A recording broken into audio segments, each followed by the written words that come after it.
नमस्कार दोस्तों। Practice set number 6 है ये शिक्षा के समाजशास्त्री परिप्रेक्ष्य का। ठीक है, और 50 क्वेश्चन से मोस्ट इंपॉर्टेंट क्वेश्चंस हैं जिससे कि एग्जाम में पूछे जा सकते हैं। ठीक है, तो चलिए स्टार्ट करते हैं। पहला क्वेश्चन दिया गया है, इस पे सिंपल है। पहला क्वेश्चन है, जिला प्रशासन का मुखिया होता है तो कौन होता है? सीधा सीधा आंसर है, सबको पता है कि डीएम होता है। ठीक है, फिर इसके बाद जो जिलाधिकारी होता है कैसा होता है, तो वो क्या मतलब कौन होता है? तो इसका आंसर हो जाएगा भारतीय प्रशासनिक अधिकारी। ठीक है, आईएएस ऑफिसर होता है जो जिलाधिकारी होता है। फिर इसके बाद दिया गया है क्वेश्चन नंबर 253 और इस पे बोला गया है भारतीय संविधान के अनुसार निम्न में से किस अवशिष्ट शक्तियां प्रदान की गई हैं? तो इसका आंसर हो जाएगा केंद्र को। ठीक है, केंद्र सरकार को कुछ स्पेशल शक्तियां दी गई हैं।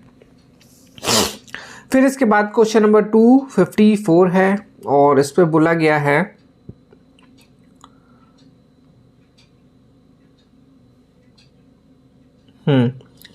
इसमें बोला गया है भारत में अमेरिका की राजनीतिक व्यवस्थाओं के बीच निम्नलिखित में से कौन सी विशेषताएं समान हैं? तो इसका आंसर हो जाएगा ए ऑप्शन। ठीक है, मतलब कि राष्ट्रपति के पास पॉकेट जो वीटो की शक्ति है। ठीक है, फिर क्वेश्चन नंबर दिया गया है 255 और इस पे दिया गया है भारतीय संविधान के अनुच्छेद 243 बी के अधीन गठित ग्रामीण क्षेत्रों के लिए स्व सरकार की संस्था इस कौन सी है? तो इसका आंसर हो जाएगा पंचायत की। तो 243 आर्टिकल्स पंचायत के लिए है और जो हमारा 40 अनुच्छेद जो 40 है उस पर दिया गया है पंचायत का गठन। ठीक है, फिर है क्वेश्चन नंबर 256 और इस पे बोला गया है ग्राम पंचायत तंत्र के 3 स्तर होते हैं, ब्लॉक स्तर पर डैश होता है। तो इसका आंसर क्या हो जाएगा? पंचायत समिति। ठीक है, तो ब्लॉक स्तर पे क्या होती है? पंचायत समिति होती है। फिर इसके बाद क्वेश्चन नंबर 257 है और इससे बोला गया है भारतीय संविधान में पंचायती राज प्रणाली को डैश वर्ष में संशोधन में औपचारिक रूप दिया गया था। तो इसका आंसर हो जाएगा, देखिए संविधान का जो 73वां संविधान संशोधन था उसमें इसको मतलब कि जोड़ा गया था, उससे जोड़ा गया था और ईयर था 1992 में। ठीक है, तो याद रहेगा 73 संविधान संशोधन था और ईयर कौन सा था? 1992 में। इंपॉर्टेंट है। देखिए पंचायती राज से कुछ इंपॉर्टेंट आर्टिकल्स हो गए, जैसे कि दिया गया है 40 आर्टिकल नंबर। ठीक है, और फिर इसके बाद है 243। तो ये दोनों आर्टिकल्स पंचायती राज से ही रिलेटेड है, तो इसको एक बार आप लोग देख लीजिएगा। ठीक है, और भी क्वेश्चन है, जैसे कि फर्स्ट टाइम से पंचायती राज कहाँ हुई थी, कहाँ मतलब कि स्थापित करी गई थी, वगैरह वगैरह। तो ऐसे क्वेश्चन जो पंचायती राज से रिलेटेड है वो एक बार आप लोग पूरा देख लीजिएगा। और क्वेश्चन दूसरा देखते हैं। इस पर दिया गया 27 अगस्त 2009 को भारत सरकार के केंद्र मंत्रिमंडल में पंचायती राज संस्थाएं PRI में महिलाओं के लिए कितना आरक्षण को मंजूरी दी गई? तो इसका आंसर कितना हो जाएगा? 50% की। ठीक है, 50% आरक्षण की मंजूरी दी गई थी। फिर इसके बाद क्वेश्चन है इनमें से कौन सा भारत में पंचायती राज की 3 स्तरीय, याद रखिएगा 3 स्तरीय यहाँ पे बोला गया, 3 स्तरीय प्रणाली में एक स्तरीय नहीं है। तो इसका आंसर क्या हो जाएगा? नगर परिषद। ठीक है, तो जो ग्राम परिषद की त्रिस्तरीय प्रणाली है वो क्या क्या है? ग्राम पंचायत है, पंचायती समिति है और जिला परिषद है।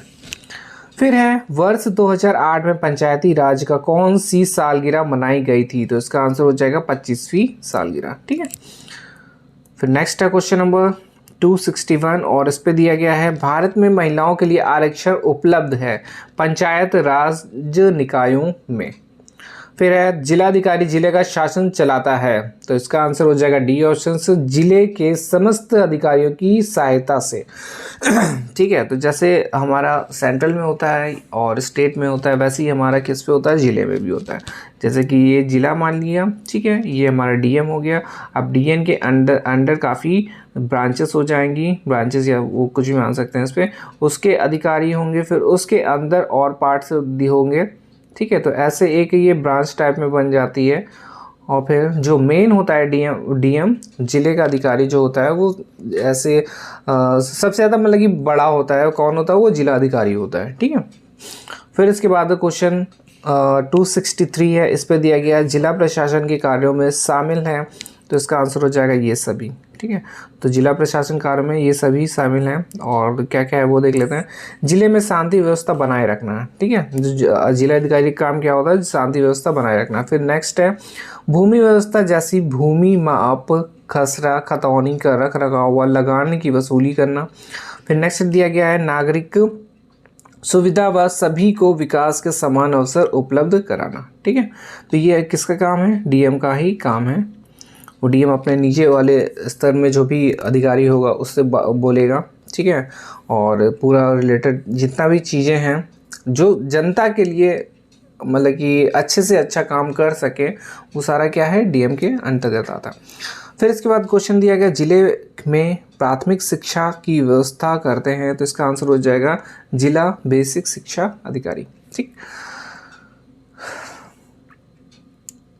फिर इसके बाद क्वेश्चन है जिले में परिवार कल्याण में कार्य करवाता है, तो इसका आंसर हो जाएगा मुख्य चिकित्सा अधिकारी।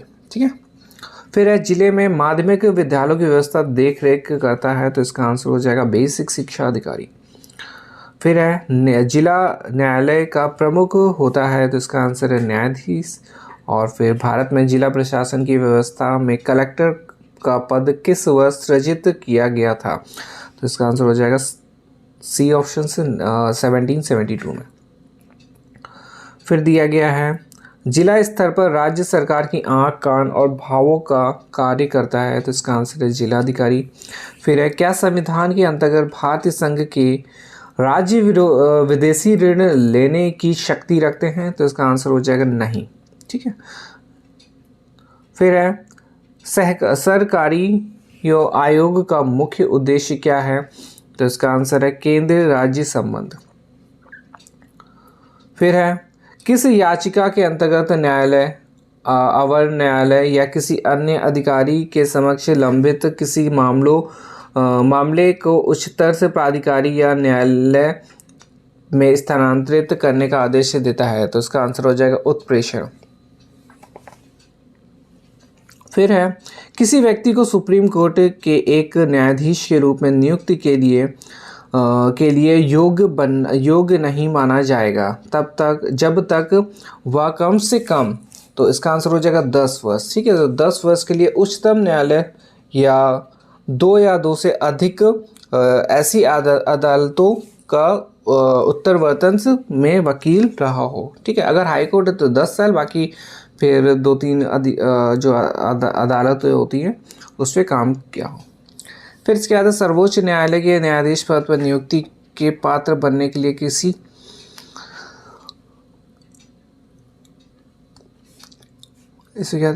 जज को उच्च न्यायालय के न्यायाधीश के रूप में कितने वर्षों की सेवा आवश्यक होती है, तो इसका आंसर क्या हो जाएगा 5 वर्ष। ठीक है,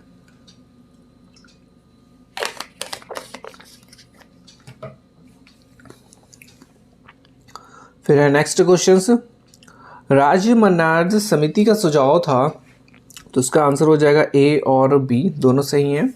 वित्त आयोग स्थायी रूप से स्थापित हो और राज्य को वित्तीय स्वायत्तता मिल सके। फिर दिया गया भारत में केंद्र राज्य संबंध निर्भर करते हैं, तो इसका आंसर क्या हो जाएगा। पहले में दिया गया है संवैधानिक प्राविधानों पर, परंपराओं तथा व्यवहारों पर, न्यायिक व्याख्याओं पर, या फिर बातचीत के यंत्र विन्यास पर, तो इसका आंसर हो जाएगा ये सभी। ठीक है, फिर है क्वेश्चन 277 और इस पे दिया गया है संघ एवं से राज्यों के मध्य विधायी शक्तियों के बंटवारे संबंधी संशोधन विधेयक पारित होते हैं, तो इसका आंसर क्या हो जाएगा। इसका आंसर है डी ऑप्शन। और इस पर क्या बोला गया है, सदन की कुल सदस्य संख्या के बहुमत तथा सदन में उपस्थित एवं से मतदान करने वाले सदस्यों के 2/3 बहुमत, याद रखिएगा 2/3 बहुमत है, 2/3 बहुमत के साथ साथ आधे राज्यों द्वारा संपुष्टि के उपरांत। ठीक है, फिर इसके बाद क्वेश्चन दिया गया है निम्नलिखित में से कौन सा शुल्क केंद्र द्वारा लगाया गया और एकत्र किया जाता है किंतु राज्यों और केंद्र के बीच वितरित होता है? तो इसका आंसर हो जाएगा कृषि आय को छोड़कर अन्य आय पर। फिर नेक्स्ट है क्वेश्चन हम संविधान के द्वारा केंद्र और राज्यों के बीच राजस्व का बंटवारा किया गया है। तो इसका आंसर हो जाएगा भारतीय सरकार के 1935 के अधिनियम के अनुसार। ठीक है, तो केंद्र और राज्यों के बीच जो बंटवारा करा गया, तो याद रखिएगा 1935 जो हमारा भारतीय सरकार का नियम है, अधिनियम है, उसके द्वारा करा गया है। फिर इसके बाद है भारतीय संविधान का कौन सा भाग और अध्याय संघ और ये देखिए संघ और राज्यों के बीच विधायी शक्ति संबंध में बताता है? तो इसका आंसर हो जाएगा फर्स्ट ऑप्शन, भाग 11 है और अध्याय फर्स्ट है। फिर है निम्नलिखित में से कौन भारत में संघ राज्य संबंध में संबंधित नहीं है? तो इसका आंसर हो जाएगा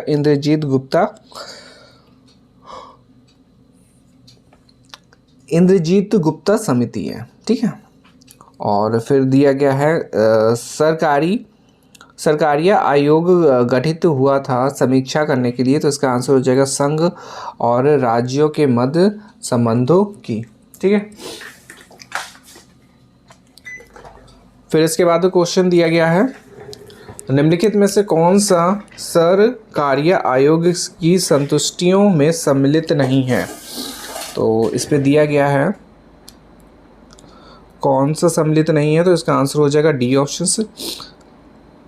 इसका आंसर जो है सी ऑप्शन हो जाएगा, अवकाश प्राप्त राज्यपालों को लाभ का पद ग्रहण करने में वर्जित किया जाएगा। ठीक है, फिर इसके बाद क्वेश्चन दिया गया है, क्वेश्चन नंबर है 284। इस पे दिया गया है संघीय क्षेत्र को प्रतिनिधित्व प्राप्त है, तो किसका हो जाएगा? दोनों जो हमारा लोकसभा है और राज्यसभा दोनों के सदनों में हो जाएगा इसका आंसर।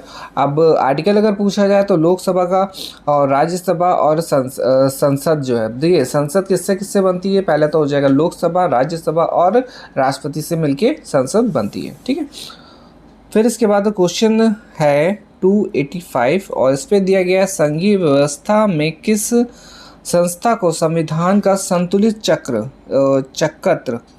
ठीक है माना जाता है? तो इसका आंसर हो जाएगा न्यायपालिका को। फिर है निम्नलिखित में से कौन सा एक अध्यक्षात्मक शासन प्रणाली का आधारभूत तत्व है? तो इसका आंसर हो जाएगा एकल कार्यपालिका। फिर आगे देखते हैं क्वेश्चन, और इस पे दिया गया है निम्नलिखित में से किस संघात्मक राज्य में इकाइयों को संवैधानिक संशोधन की या उसे प्रारंभ करने की कोई शक्ति नहीं दी गई है? तो इसका आंसर क्या हो जाएगा? भारत। ठीक है, भारत को नहीं दी गई है। फिर है भारत संविधान अर्ध संघात्मक, क्या है? अर्ध संघात्मक है, किसने कहा है? तो इसका आंसर हो जाएगा के.सी. व्हीलर ने।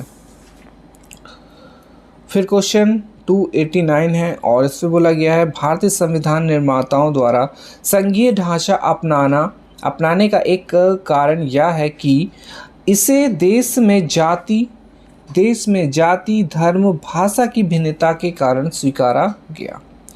फिर है भारत एक गणतंत्र है जिसमें अंतर्निहित हैं, तो इसका आंसर क्या हो जाएगा? ए ऑप्शन से। और इस पर क्या दिया गया है?